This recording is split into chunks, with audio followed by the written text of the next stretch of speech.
So, what do you feel then, boys, that you gained in your time that you dedicated to this ASA? I want everybody to say something, please. So, off you go. Jets, what do you think? What did you gain? Connor? Well, I've gained a lot of things, but there's actual knowledge of history, but there's also things that you'll need in life that are very important later on. Like, you need to be able to know that when you're being beaten, you're being beaten. Yes. But just because you're being beaten, it doesn't mean you stop fighting. Yes, and that perseverance is essential in all endeavours that you do. Gents, anything else? I've learned more about history, Good. especially Napoleon. Good. I also learned much more about the battles. Good. Why they happened. And I also learned that in a battle you need to make quick decisions, but sometimes you also gotta make quick decisions as well. I was very impressed by your decision making actually in your groups. Young sir?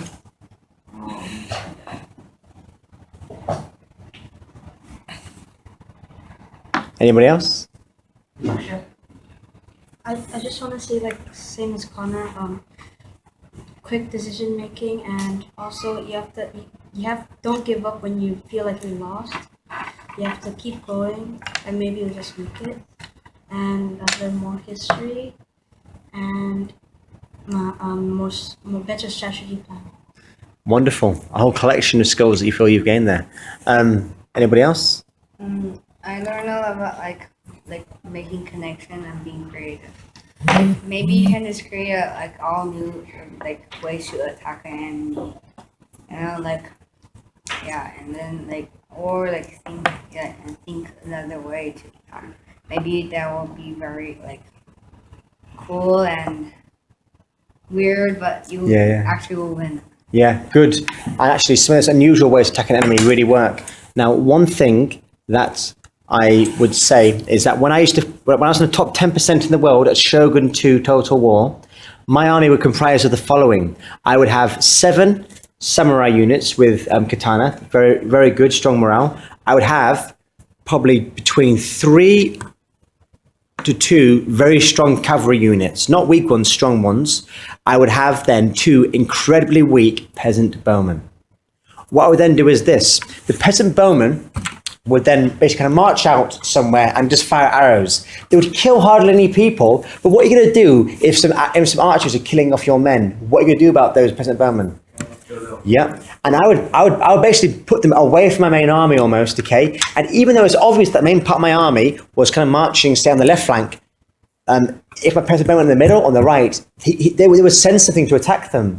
Now, usually because they're peasant bowmen, they send some weak cavalry units to attack them. The peasant bowman would then start to run away, but obviously not fast enough.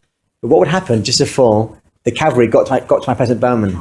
Yes, my strong cavalry would emerge from the woods, smash into them. You would hear the aggression, the anger of my opponent. Sometimes people will get used to this tactic. So as soon as they see my cavalry charge out of the woods, they would charge the cavalry back. So guess what I did instead to be creative? I allow my peasant bowman to be charged. This would hold up the horsemen. Then my cavalry would charge. My bowmen would die, unfortunately, the poor peasants. But it would then mean that their sacrifice would then mean that I'd be stronger. Also, as part of that, then I would then start doing things where peasant bowman, with my main army, would then march forwards in one direction. When I start to engage then with the main part of my army, I would then do other stuff with the rest of my army. First, as to confuse my opponent. Okay, I would sacrifice those units just so I can get to combat with my better units. And by the time he's wiped out my weaker units, his army is already in big danger. And I've got some great battles to show you, gents, at some point if you want to come and see. And I'll put it again on the website. I'll see, boys, before the end of this, if I can show you some. Okay, then, what else did you gain from Tank Commanders? Johan? I learned about how to make good strategies and also learned about the history of the Napoleon fight. Good, and I can see that you particularly like those. Go for Alex next. I think I'm something that would be very difficult that I control of the army, but might be able to. That's it. And it's knowing that sometimes you need to make those sacrifices in order to get bigger gains. And that applies in many parts of life. Remember Sun Tzu's Art of War. Jeremy. Leadership and how to take control of the huge army. I also was introduced to the Total War series. Now I think I have 3 of the Yes. games in there. Yes. I can get the whole comes in. And while they were house was time practicing like the video game. It's sort of not like the 6 arms of black. You can have like 3 triggers. Okay. Maybe, yeah. Yeah. Okay. Yeah, fair dues. Yeah, that makes sense. That's still, in fact, I think you're saying, how can we improve it next year? And I think maybe, not fade to black would be a sounder way of doing it. Although we still need to make it clear to people what the decisions were. It needs to be more than just the I'll overlay. make a feature. Okay. And Connor.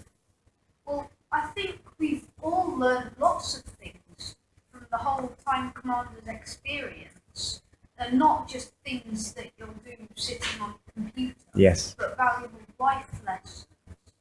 And one of the biggest things I think Ellen's mentioned is flexibility, because you might have a plan that's Yes. fallen apart. Make a new plan, improvise, Yes. don't retreat. Yes, and that's very important. Where in the Flash General, you're trying to make plans on the fly, which means without kind of main thinking about it. And I was very proud with how you all did that, because it's stressful. And when you're with other people, you can get very aggressive towards them. And whenever you got excited and aggressive, you directed it towards the game and not towards each other. And that's a very hard skill to develop and to demonstrate, gentlemen. I'm proud of the efforts you've done with that.